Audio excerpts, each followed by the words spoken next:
Hey guys, Do you want to hear my story before we start?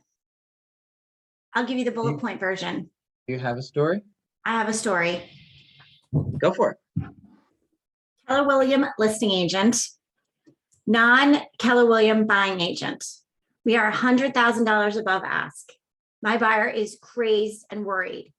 I talk to KW listing agent. I find out it's going to come down to the appraisal. Voila, I am the appraisal gap strategy queen. I work up the gap strategy. We can come all the way down $100,000. The appraisal can come in $100,000 under, and we're still not going to have to come out of pocket any extra money. The non-KW agent tells the buyer that I'm wrong and that she will have to come up with that extra money. They choose not to waive the appraisal. They don't get the house.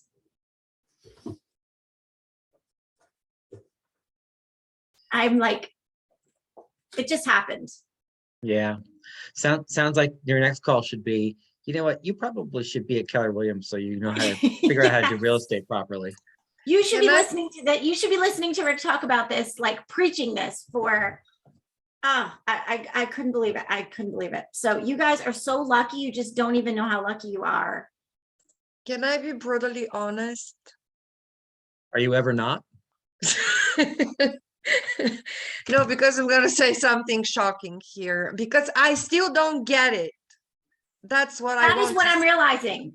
I still don't get it. And then I'm so mad at myself because how on earth are you producing this $100,000 without him putting his hand in? I cannot get it. I'm sorry. I'm stupid. When I sit and show you the math, and that's the part that when I called the agent and I told her, that's what the agent said to me. She's like, I just don't get it. I said, well, then rather, and I can't tell you what I wanted to say. What I said was, well, then we need to sit down so I can help you because it is going to blow your mind how super simple this is that you're just going to be like, oh my God, are you kidding me right now? But yeah, it is a little confusing and it's math. It's math. And really the only thing that's changing is their equity position. That's what's really changing. It only works with people who are putting down 10%. If they're putting down less than 10%, it won't work. But this person was putting down, they were 20% above ask. They were putting down more than 20%. I had it figured out where it was so ridiculous. The appraisal can come in $100,000 under, and they weren't going to have to come to closing with any money. I'm dealing with this situation right now. I have an appraisal $140,000 under. Okay. And it is an investment property where I'm looking for for a loan for an investor with 20% down, not 25% down. Do you have one? That is going to be tricky because the minimum down payment requirement is 25%. So yeah, it's not going to work for investors. Yeah, low down payment. You got to work with the minimum down payments to make it work. Yeah. Sorry, Rick. I didn't mean to hijack your call. But Silva, I'm going to set up a lunch and learn. And I'm just going to demand everybody come. Or Rick, maybe you can help me because they'll listen to you. And I don't know how to not sound preachy. That's going to be my other problem. So Rick, can you set it up now, like in this afternoon, like today? So here's how I've solved that problem, Tammy. I just preach. I don't care anymore. I don't worry about not sounding preachy. Yeah, that's what I feel. I mean, this agent lost this deal for this buyer. It's so frustrating to me. Well, and what Tammy kind of gave us an intro on is tactic 10, right? Because what is tactic 10? Where's the start of our material for this week? It's expand the options with creative financing, right? An appraisal gap strategy is one of those, perhaps not mentioned in the book, but one of those conversations that you get to have with your mortgage partners and with your clients to help people creatively finance and reduce stress and risk in order to move things forward, right? It's just one of the options. Marcel, did you have something? Did I miss that? Oh, not really, but like you are saying, it is all about coming up with new things to make our buyer to put our buyer under contract. And I believe that's what you, and that's why what you understand, and you have been pushing up with win this freaking deal, and the Friday thing that Guarantee Rate did. Yeah, all that's what we have to do. It is a little scary to push buyer that way, but if we want to win, that's what we have to do. Yeah, yeah. She Well, called and me you- this morning crying. She called me this morning crying. I mean, that's how she felt. And I had spoke to the KW listing agent, and the KW listing agent already told me enough that I can't really say, but she's like, it was the appraisal. So it was the appraisal. And I can't call up the agent and be like, which is what I wanted to do. But I was so mad. I'm still mad. Can you tell? So did they So- submit the offer, or they did not? They submitted the They offer. submitted the offer with a $10,000 appraisal coverage, which was nothing. I Not mean, enough. Okay. nothing, because the agent told her anything above the appraisal short, you're gonna have to come to closing with, which is Yeah. just not true. Not if you're my clients, it's not. So let's look at, anybody else have anything that they saw in tactic 10? Let's just start there. Regarding creative financing, regarding kind of making it work. See, this to me, tactic 10 was about it should be subtitled, just figure it out.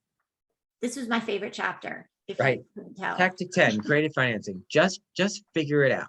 Or to keep the theme going, just figure it the freak out. Right? Just figure it out. Can you afford it? Yes. How can you afford it? All right, let's put the pieces together. How can you afford it and make sure that the seller understands what you're putting together? How can you afford it and make sure that you're minimizing risk? How can you afford it and do something that's not necessarily conventional? Right? I don't know if any of the rest of you have noticed, but conventional doesn't win the day. Not today, it doesn't. It will again, but today it doesn't. So what else did you see or hear in tactic 10? Not in tactic 10, but I believe all those strategies that you are giving us is easier to explain to a buyer when he is a seller first. So when putting his house on the market, you have to tell him upfront, okay, you're selling high, so be ready to buy high. And then he will be willing to use anything that you advise him to do. That's But right. if it is a buyer, they just think that they are overpaying, and it doesn't matter what script you use. It is their money. That's the way I'm seeing it. It's not. Well, easy. and the reality is, I think the trick here is to make sure that we're not feeling like there's a right or a wrong way, right? There's comfort and discomfort, and so if you have comfort doing all these things in order to win, you'll win. If you don't, you won't. And that's not my opinion. We can back that up statistically. We can show you the data. We can show you the math that kind of works to support these things. And if these tactics, if these strategies don't create a level of comfort that you can tolerate, now is just simply not the time for you to be a buyer. And that's okay too. Right? To me, it's about not being attached to the outcome, which is why I keep saying every time we have these conversations, like none of this is a skill issue per se. Perhaps that agent that Tammy was dealing with, that was an unfortunate lack of skill, right? Or a lack of trust, right? Perhaps it was more a lack of trust.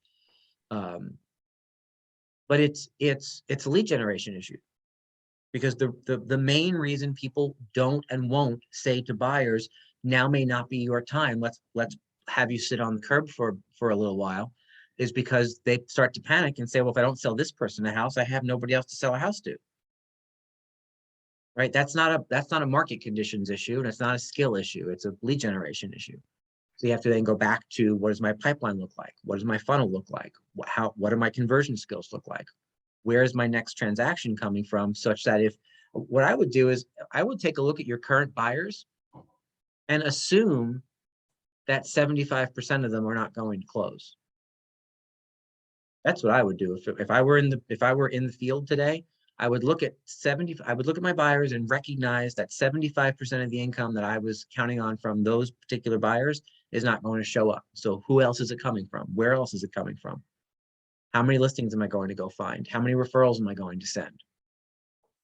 And how many additional buyers am I going to find who will go ahead and check all the boxes on that little checklist with all the strategies, right? What else? Anybody want to talk about anything in Tactic 10? Or is this Tammy's chapter only? I remember when this market happened in 2010, one of the my great idea back then was we used to do 2-1 buy downs.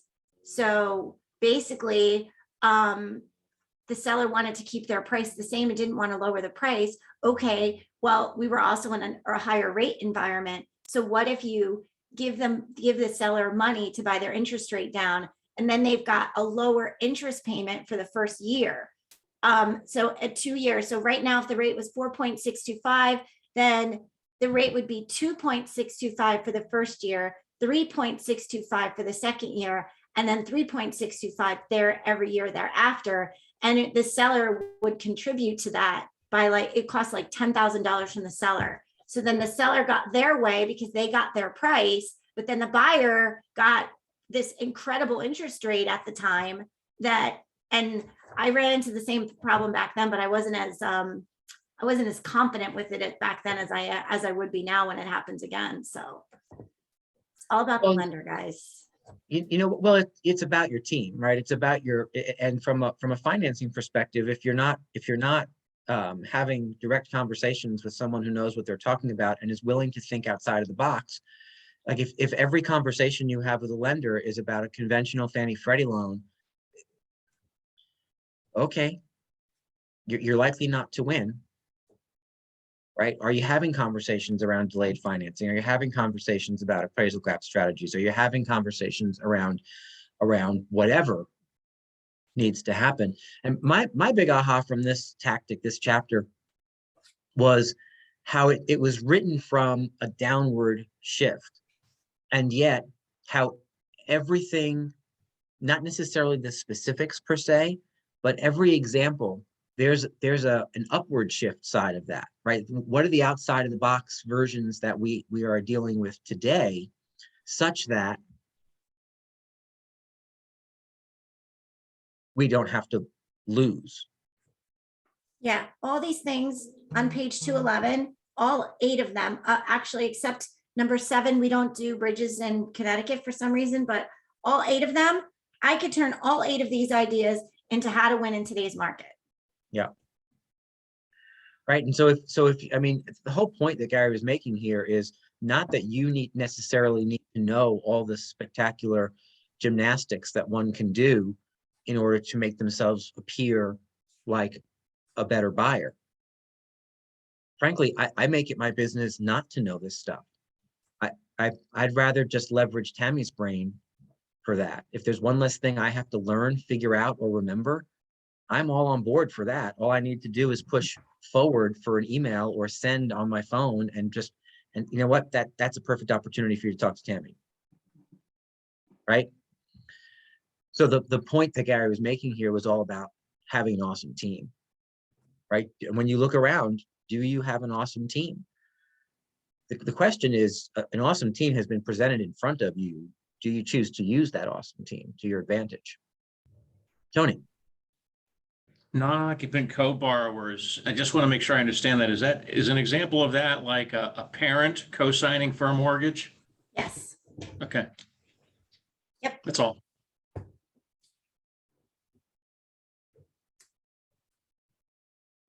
You know, what's interesting is that could help somebody qualify for more today. Yes. Right? If mom and dad were willing to do that, if grandma and grandpa were willing to do that, or whatever. Sometimes parents are willing to give them the money. And in some cases, I look at both options, like, do we need more money for a down payment? Or do we need more buying power? And sometimes if we need more buying power, it's better to add auntie or grandma and grandpa if they're willing to assist with that. Yeah.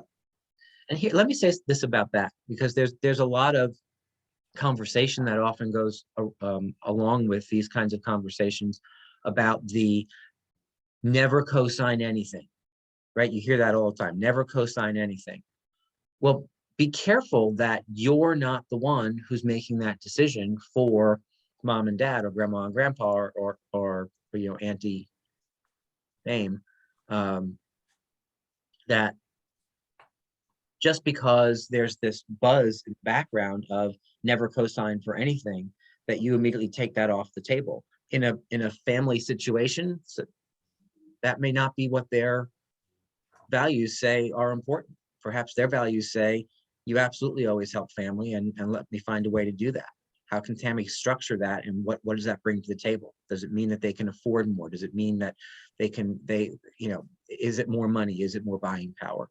So be careful you're not using your thoughts about the co-signing opportunity and having them get in the way of someone making their own decision about whether or not that's valid. Just because you would never do it doesn't mean it's not a good path forward for a buyer that you represent, or something that a seller that you represent should consider from their buyers. And I find that real estate agents mix that way too often. Like, here's how I would run my own life, so therefore I'm going to take those thoughts and insert them into all of my clients' lives. And then That's you a lose bad the idea. house. Oh, Yeah, sorry. and exactly right. Then they lose the house. That's right. That's right. So the idea is, have your own set of values, have your own set of thoughts and opinions, and that's don't insert them into other people's worlds. Have conversations around the pros and cons. I'm not saying don't do that. Have conversations around the pros and cons.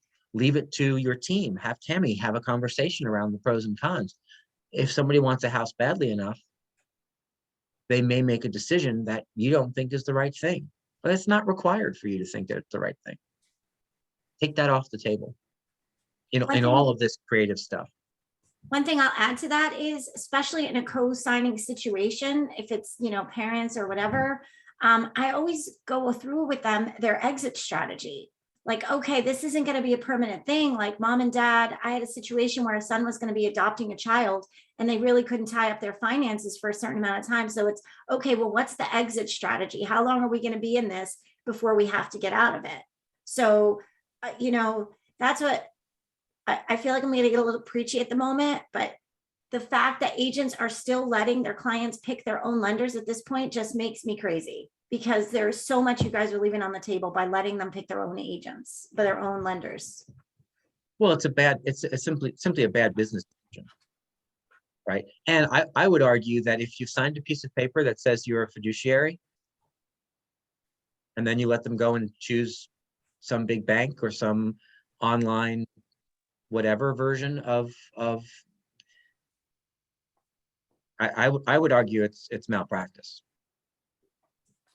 I want to say something about the last page of tactic 10, Yes, ma'am. disclose and disclaim. Based on what is going on right now and what the client, I mean, all the buyer are doing, do you think we need some type of disclaimer to make them sign before to move forward? I don't know. I think that what I did, yeah.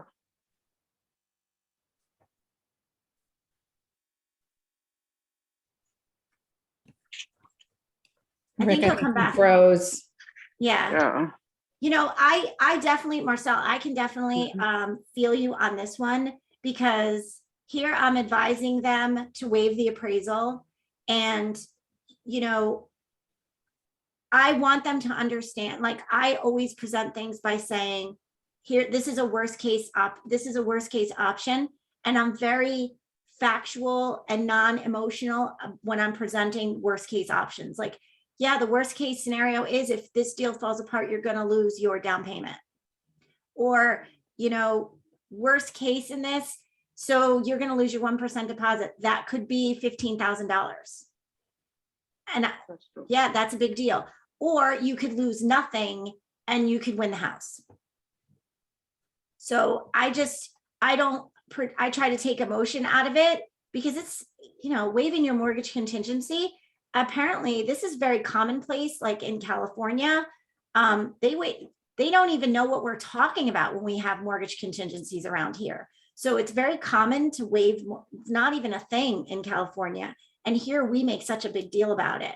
So I think, but I agree with you, but I don't make people sign something, but I do make sure they understand the risk involved. And I know, I would love to know what Rick has to say about that too. Thank you. I have a quick question, Tammy, even just with you here. But so, I have one client who said, they were looking at getting a second mortgage for an investment property, and their current mortgage lender offered an incentive if they got one with them. So I still provided your information and, others as due diligence. Hey, just check around. Is there a stronger argument or stance I can come in with that really encourages them to do that, besides just saying, listen, I was just honest, like, listen, you should just look at all the options, but I had never kind of come across that before. Yep. The way I teach people to refer me is I say, if they say, I'm going to talk to X bank, great. I definitely encourage you to talk to whoever you're with now. But I also want to I'm going to send an email introducing you to my lending partner. You always want to have a second opinion. Okay. And then don't talk about rates. Don't talk about anything. Just make the introduction. They're buying an investment property and they're looking for a second opinion. And then it's up to me to win the deal. It's up to me to win them over at that point. Okay. That's super helpful. Thank you. But rather than making them call me, because sometimes they just don't. They're afraid, whatever. It's easier to go online at 2 a.m. and fill out Quicken's app. So that's what I suggest. Thank you. You're welcome. I would love to work with you, Kate. I know, me too. It looks like Stanford or Richfield's having a problem because Marlon's out of commission as well. Oh, yep. I have a question in the meantime. Is everyone on the call going to bold? I am. I am I now. am. And I am. It will, great. It will be my 7th. I look forward to it. Did you do also the virtual one a couple of years ago, or always in person?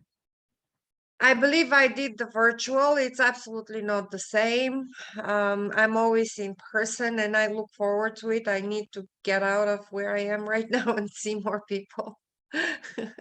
I'm with you.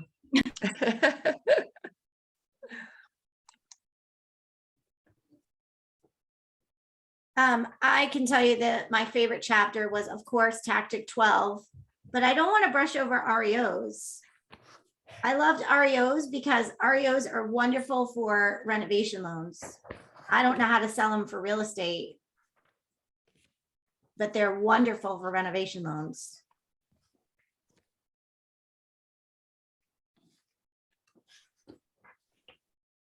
Tammy, I actually have a question about that since you brought it up, and it was just the whole REO field, and sort of contrarian that I am, I was thinking to myself, is now the time to network to get into the REO field? I mean, there's never really a bad time, but when the market's tanking, it's kind of like too little, too late. What's your experience in working with REO agents and how they got into it?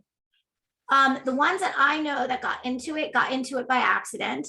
2008, there were a lot of foreclosures, Yes, lot there of were. short sales, Yeah. and banks ended up taking over the houses. So, as far as getting into it, I would find an agent who knows how to do it, because there's a lot of you have to find the asset manager with the bank. And that's really where it gets tricky. And if you're dealing with a lender who really knows how to do short sales and REOs, then that's, as from a financial standpoint, it's a similar process for me. The only thing that's different is that it's owned by the bank and the bank is gonna make their own rules. To that respect, I actually have asked all these questions. I went to agents who are doing it. They're very protective of their territories, so they're not gonna help you. I'm telling you, from my experience. Yes, that's You true. can go ahead and try. I would rather advise you to find a friend in a bank and see how their process goes. And then take it from there. Just I think apply. Rick's back. Is Rick, I Huh? think Rick is called iPhone. He is.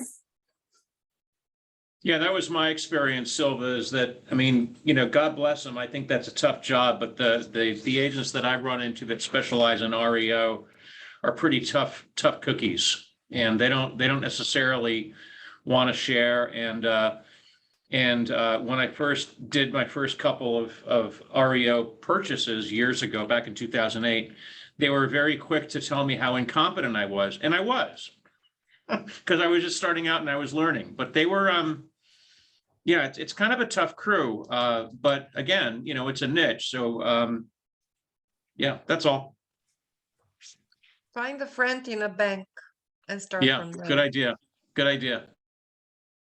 Sorry, guys, I got booted out. The internet went down in the office. I struggled to get back in. So it sounds like you kept going. I appreciate that. Hopefully nobody else got booted out. I think it was just me. I don't know Lost if you mine have for a minute. if you have noticed, but I did notice that when I'm on the road and I actually disconnect from Wi-Fi and from Bluetooth, then I'm on Zoom with no issue. Have you noticed that? Yeah, I use my data when I'm in the car. Excellent. Rick, That's I really what I'm want on to now. hear. Go I ahead, really Marcel. want to hear your opinion about disclaiming. Yeah, Rick, you this left market. off with disclaimers. What is your thought yeah. on disclaimers? Okay, yeah. So what I was going to say was, it's my opinion that disclosing and disclaiming can be solved in two ways. A, don't have conversations that you're not qualified to have, right? So start there.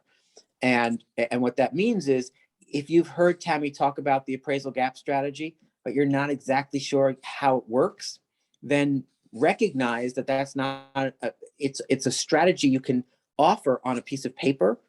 However, to explain exactly how it works, you need to go to the expert. So now you're sitting, writing the offer and saying, okay, well, so there's an appraisal gap strategy that I would like for you to discuss with Tammy. Let's get her on the phone. Right. So that's the first, to me, the first hurdle of not having an issue with disclosing and disclaiming is don't put yourself in a scenario where you're having conversations that you need to defend later on. The second thing that I would say is use different language than some of you are using. And what I mean by that is some of you use relatively definitive language, which I'm normally a big fan of, but in certain scenarios, you have to be able to say things like, this may allow you to win the day. You can't be so definitive around, this is what it is. Somebody asked me over the weekend, how do I justify this conversation around offering 20%? And I said, well, first of all, you have to know where to look for statistics. And the first place you look is the MLS. Look in the last 75 days, because if you're looking in the last 6 months, that it's not relevant. You need to be watching what's going on in the last, 60 or 75 days. So look at what's happening in this last 75 days, and then go and look at the 75 days before that and compare the two. You'll see that averages list to sale are up from 150 days ago to the last 75 days. You'll see that the spikes, the max, is also up. But then you have to take the next step and look at what we've been gathering and delivering to you in terms of what are our listing agents seeing right now in the last week or two. Because 75 days, 150 days is one thing, the last 75 days is another. The last 7 days is a whole different conversation. And so my point is, when you say things like, it appears as though trending is stating that list to sale ratio is on the rise, and our spikes in terms of list to sale ratio that it takes to win are on the rise. You're not saying that if you offer 20%, nobody else is that you're going to win. You're not saying that if you offer 20% that you will be with a group of people who are also offering 20%, right? The buyers are afraid that they offer 20% and everybody else offered 4 or 5%, and they could have gotten away with 6 or 7%. The way you move forward and not get yourself into trouble is to just not guarantee anything, right? These are the strategies that we are finding are helping buyers win. Of course, nothing is guaranteed. And please remember, nothing works 100% of the time. Knowing that, where do you think you want to come down in terms of writing your offer for this particular property? See, that to me is already disclaimer enough, because I'm not making the decision. I'm asking them where their comfort level is to go ahead. And I might challenge what they say. They may come back and say, oh yeah, we're going to need this contingency and that contingency, and we're only willing to offer 5% above the asking price. I completely understand. I'm curious, based on this graphic, can you kind of pinpoint where that might put your offer? I would physically have them write it in. Okay, the one axis says 5%, and then, many contingencies. Well, that puts me in out of the running. Okay, so are you willing, knowing that that likely puts you out of the running, are you willing to continue to move forward with this offer? Or do you want to make some adjustments? Does that help, Marcel?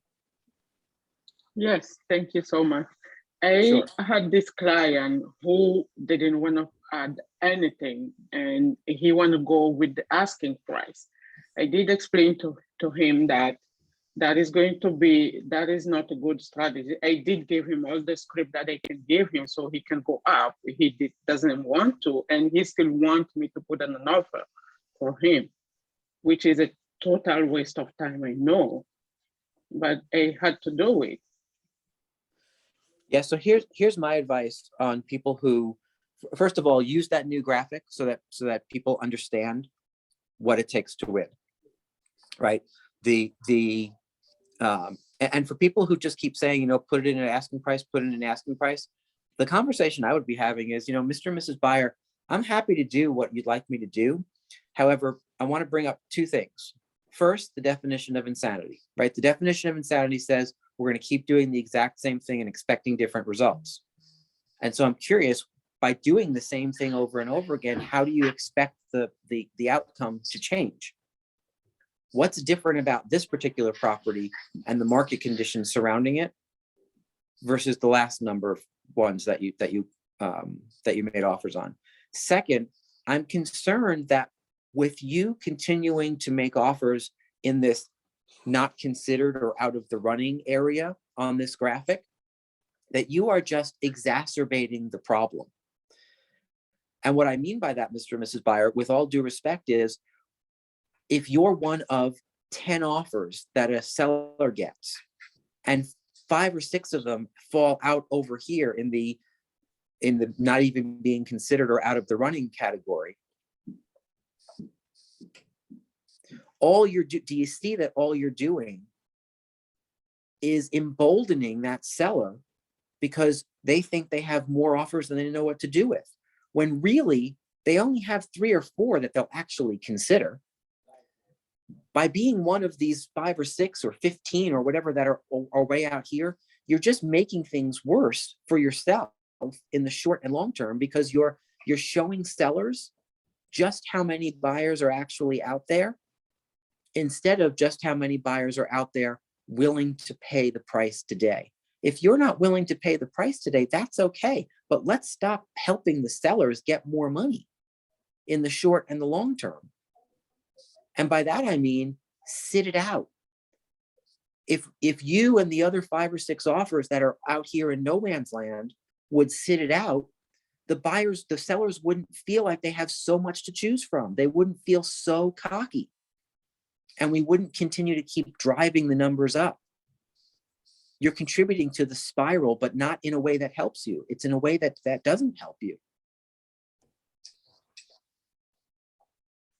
So just in case anyone is looking to talk, you need to just talk, because I can't see anything on my phone. So Okay, so I just want to share a story. Maybe it'll help somebody. That we bought our first home out here in 2000, and the market was somewhat similar. And I will share that my experience was, if you could have the nicest agent in the world, and if they don't help you get what you want, you'll lose them. We wouldn't work with this woman after a while. We went down the trail with her like a bunch of times, and it was always too little, too late, and we just got pissed off. So I mean, that's what you're looking at if you don't shoot straight with these people, I think. yeah, well, I agree, Tony. People are looking for us to be directive. They're not looking for us to be nice and kind and smiley and their friend. They're looking for us to be directive. What is it? What do I have to do to get the job done? Now, again, not everyone is going to like that answer, and that's okay. Can I mention something about this? Last night in UPW, this was exactly a script that we learned from Brian, who was teaching us how to take care of our bodies. And he was like telling us, friend, you expect from your friends to tell you the truth, right? Well, luckily for you, I'm not your friend yet. Until the closing. After the closing, we can become friends. So I said I'm going to use this script moving forward with my clients in a nice manner. I liked it very much. Also, Nicoletta had put a question in the chat for Tammy. Tammy, did you answer this question? Do you work with tax ID clients? I do not work with tax ID clients because it's very specialized. I have many other niches, but that's not it. I have my friend Deborah, who works with Loan Depot. She is very savvy. She speaks Spanish and Portuguese. She is my tax ID go-to. There's a lot to it. It's a lot of details to it. Okay, do you mind sending her information here in the I would chat? be happy to. She will take good care of you. She does a lot of deals for my KW peeps, so she'll take good care of you. Okay, thank you. This chapter back on page 220, basically I got out of this is to stay in your lane. And I do have to remind you guys, no, none of you, the guilty parties are on this call, but I have seen people, realtors, agents, ask borrowers for their tax, for their W-2s and their pay stubs, and try to figure out what their income is and try to qualify them by skipping, like, oh, well, they're my client and I want to just make sure they're getting, I'm just helping them understand and working up scenarios. You have to be a licensed loan officer to talk about that stuff. So you want to see some people get in trouble, that I have seen that. To my horror, I've seen that. Yeah. There was a day when that made sense, and there was a day where that wasn't quite as problematic as it is today. Today's not that day. Yeah, today's not that day. Yeah. I mean, I wouldn't even begin to try to explain to someone how to go and list your house. I've worked with you guys for 4 years. I've been in the real estate arena for 20 years. I still don't know how you guys come up with these numbers to list houses. I have no idea how you do it. So let's take a quick pivot into the conversation around bulletproofing the transaction, because that was tactic 12, and I want to be certain that we don't miss tactic 12. This is my favorite chapter of the whole book. If you weren't sure. So what ahas did you get from tactic 12? The whole idea of bulletproofing your transaction.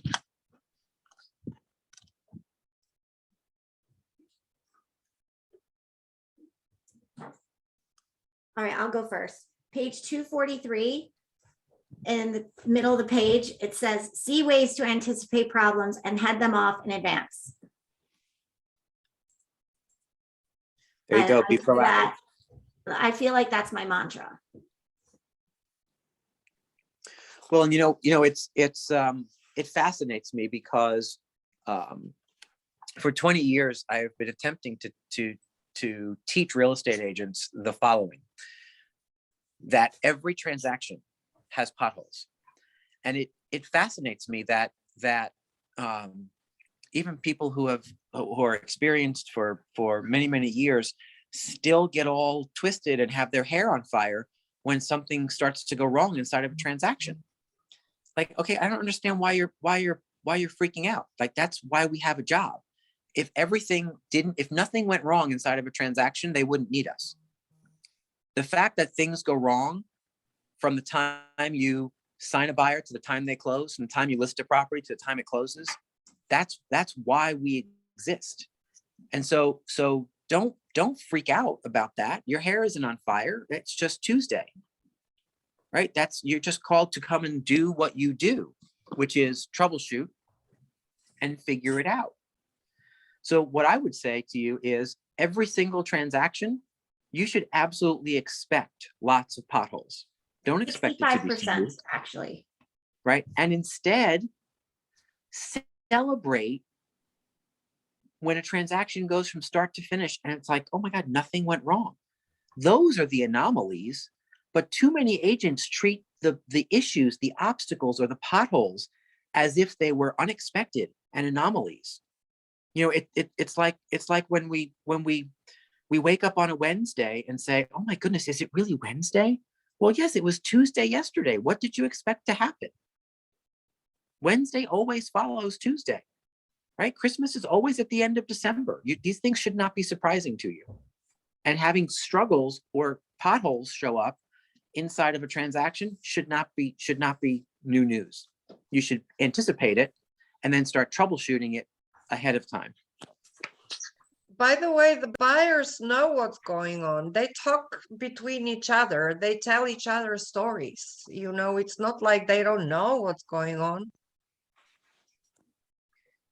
You know, the idea of troubleshooting to me starts very basically with expectation setting, right? To Silva's point, because when you're the one who says, "Look, here are the things that could go wrong," and we don't take that initiative because we don't want to be negative. We want to keep everyone smiling. Guys, tell people the truth. Here's the thing.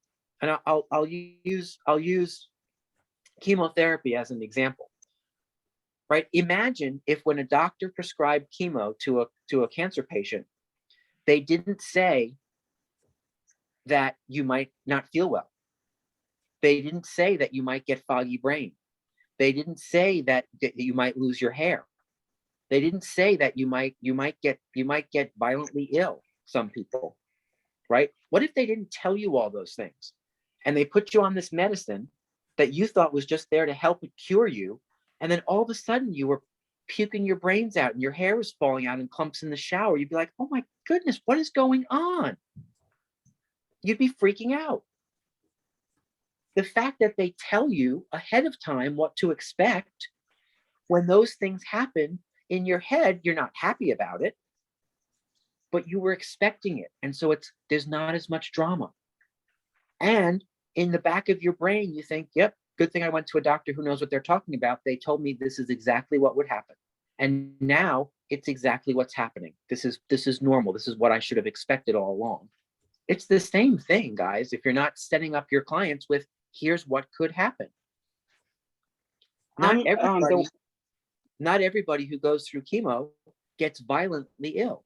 Some people do. Some people are just a little nauseous. But when you set the expectations of what could happen, people aren't freaked out. Sorry, Marcel, go ahead. This whole chapter reminded me the buyer consult. Those are the things that I really point out in the buyer consultation. And to say something about what Silva said, on page 261, he did say that buyers are talking to everybody, friends and family, and they listen to them. You just have to handle that up front, and it doesn't happen that way. And Exactly. I took a lot of notes. Everything is about setting expectation, like you said. Yeah. It doesn't eliminate all the drama. However, it reduces it by 80 or 90%. And I don't know about the rest of you, but if we could have an 80 or 90% fewer chance of high drama, I'm all on board for that. Right? Yeah, proactive is better than reactive. This is what 261 is saying. I'm Yep. sure everyone loves this. And you know what, Silva, what you just said is the right answer every single time. Every single time, not most of the time, not some of the time, every single time. Proactive beats reactive. By the way, to your analogy, I just want to mention that when they told me that there are people who actually spend 6 months in bed not going out of the house, all right, they told me that this may happen. I'm like, no way, Jose, this is not going to happen. So what I'm trying to say, what I'm saying is that only the buyers who are really freaking serious are going to be in the field today. So we have to just, go Yeah. with it. Yeah. And Well, who doesn't want to be into this, that's fine also. Well, I love what you just said, that you used the fact that they told you worst case scenario, and you just set your mindset for the opposite. You said, yeah, I understand that. Thank you for letting me know that. That's not going to happen to me. And then what's interesting is it didn't happen to you. That's what I tell them with the appraisal. Not that I want to compare appraisals to cancer, but it can be. I mean, it's killing deals. It killed 2 deals on me this week. I'm so mad. But when I'm talking to them, I'm giving them worst case scenario. In the unlikely event that your appraisal comes in low, here's what it looks like. Here's what could happen. But I loved, of course, number 3 was my absolute favorite section, where it talked about loan approval and funding. It said on page 251, it said the moment they decide to buy is the moment they should submit an application, not to a loan officer, a great loan officer. And then on page 251, it says, make sure you give them a list of 3 of your favorite lenders and let them pick one. No, it said, then you must assert yourself to be sure that that person is chosen. They are chosen. If you're working with a buyer, explain the benefits of working with these known professionals. Like I need to make a video about this. If they, and I love this part, if they insist on using another mortgage company, get the agreement to run a parallel application. I'm fine with that, guys. I don't mind being number 2. I don't mind having the backup loan. Do you know how many times I've closed them being the parallel deal? And it's probably, if I have 3 deals going, 1 will stay with the original lender, but the other 2 will come back to me because if my rate is an 1/8 higher, but I kept in touch with them on Tuesday, like I promised, or so if you guys have people that want to use their Yahoos in other places, fine. I don't mind being number 2. And so, Tammy, how do you answer this question when they say, oh yeah, but we don't want to do that because then number 2 is going to pull our credit again. It's going to nosedive our credit score. That is a great concern. According to the CFPB's website, so you can go on to that cfpb.org. There's a little yellow box there and you type in how many times can a lender pull my credit? And it says basically word for word, you can have your credit pulled several times in a short period of time with no negative impact on your credit. So is there something wrong with your credit that you're concerned? Is there something on your credit that you're concerned with? Yeah, it is the objection, and that's a perfect objection handler. Yes, right. She has the script. That's good. Love it. Guys, I'm not doing this either. And I feel like I don't want to sound preachy and soapboxy, but I don't do this for my own health. I'm in this book club because I want to help you guys sell more houses. My client lost a $989,000 house. What would I know what $900,000 is about $7,000 commission for me. What is it for you? What is a $900,000 purchase for you? That's what I'm trying to save. That's why I do this. That's why I take all the abuse that I take as a lender, but it makes me crazy. But Tammy, did you talk to the KW agent, the listing agent, about your strategy for appraisal? Yes, I did. But And she told me, when I called her back about it, she told me that she could only go by what was written in the contract. And the other person's, she wouldn't tell me what the other offer was, but she said so the other person's offer was. why was did she just a little accept better. that offer if she was worried about their president and knowing what they put on the contract? That is a great question. I don't know. You mean, why did my agent submit I have No, idea. no, the listing agent, she saw what is on the contract, the 10,000 above asking, the 10,000 appraisal gap. She saw all those things and she knew about the appraisal. Why did she pick that particular Well, because buyer? the other person just came with less risk. So because even though the person knew that I could get it done and had full faith in me, she didn't have full faith in the other half of the transaction. So even though we both knew that it was unlikely that the appraisal was going to come in low, the other person's offer was just that much better. Oh, I see. So her offer wasn't accepted at all. I thought it was accepted. And No, then it they wasn't rejected accepted at Okay, all. We were the okay. first offer. We were the highest Okay. going into the weekend. I I was like, Noelle, if there's, I shouldn't say her name. If there's anything that I need to do to make this offer go through, please let me know.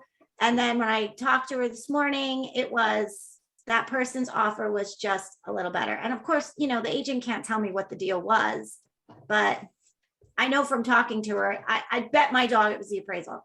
She told me that would have helped. That's all she could say. Thank So you. as we tick out of time, anything else from the tail end of this book, from the last bit of shift that you want to be sure that we talk about? I love deadlines. I will tell you, be realistic with your deadlines. A commitment date, closing dates, that kind of stuff. Just be realistic when you're putting those dates together. And it's better to put real dates than it is to put like 15 days from or 30 days from or whatever, because everybody's got a different interpretation of what that means. Yeah, and today, any kind of anything that's vague inside of a contract is not looked upon happily by a listing agent or a seller, right? So be clear. If there's a deadline, then state the deadline. What's the date? How are you going to perform, and make sure that the buyers then perform to it. I love 253. If you want to figure out how you help in how you help Tammy get people across the finish line, 253, the 7 don'ts of mortgage funding. There's a helpful reminder that you can give. Please don't buy a boat. Please don't miss a payment on your current mortgage. Please don't not pay your car loan. Please don't go and open a new credit line. Please don't quit your job. Right? All these Every things. single one of these things have happened to me. Change your employment status. I had a doctor once who, not a doctor, a hedge fund guy, make partner. Congratulations. You have now gone from being a W-2 employee to a self-employed employee, and you no longer qualify. Yep. That was fun. $1 million house in Long Island. What fascinates me is this. Anyone can wait a couple of weeks for any of those changes. You want to buy the boat? Go buy 2 boats. Do it the week after you close. You don't like your job? Great. Quit your job. Do it the week after you close. Right? There's just no reason for making all these changes in the middle of a loan process. It's just silly. And people sometimes, I don't know that they do it on purpose. So we just have to remind them, right? Yeah. Tammy's reminding them, if you're reminding them as well, just everything has to stay exactly where it was. We're checking and verifying employment up to and including the day of closing. We've had people during that crazy time quit their jobs the day of closing because they thought we were done. Just out of curiosity about this doctor, who dropped the ball by letting this happen? We were going through the process, and then we verified employment. We were like 3 weeks in, and we verified employment, and we had to get a written VOE to average out his bonus. And when we went to get the written VOE, they told us that he was no longer a salaried employee. He was now he was considered he got promoted to partner and he had a $700,000 buy-in to be partner. And that's how we found out.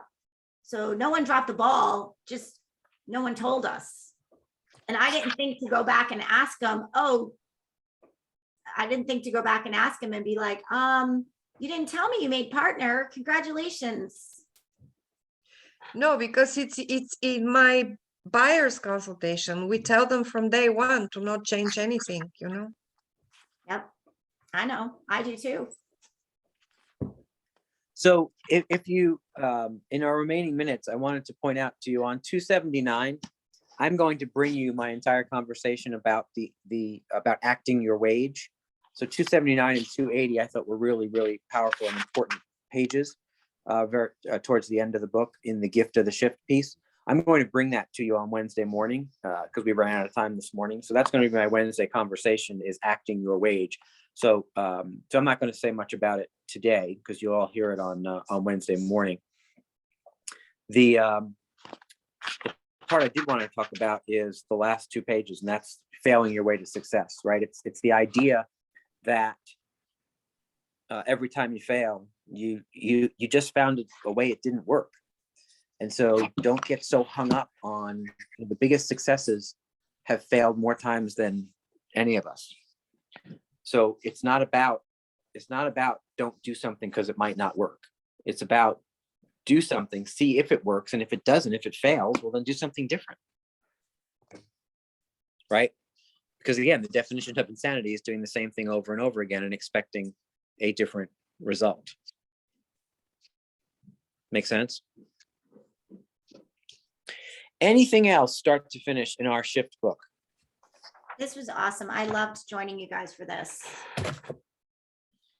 Yeah, this was a neat time to revisit this this material. I thought it was very, very timely. And so I appreciate all of you who decided to stick it out and get to the end.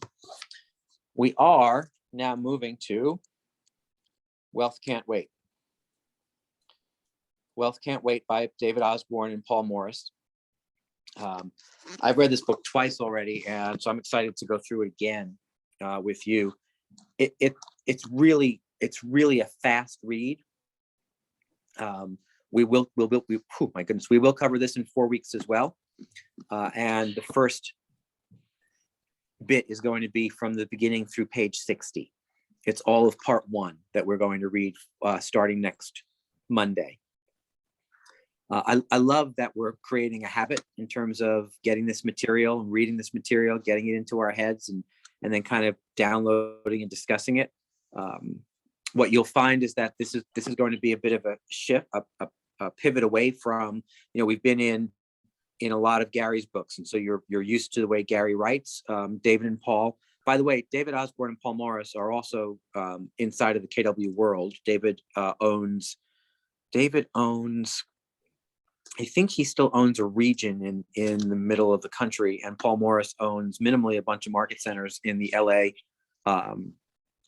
greater LA region. And so they are definitely colleagues of ours, and the information that they present in this book is well worth your time. So I'm excited.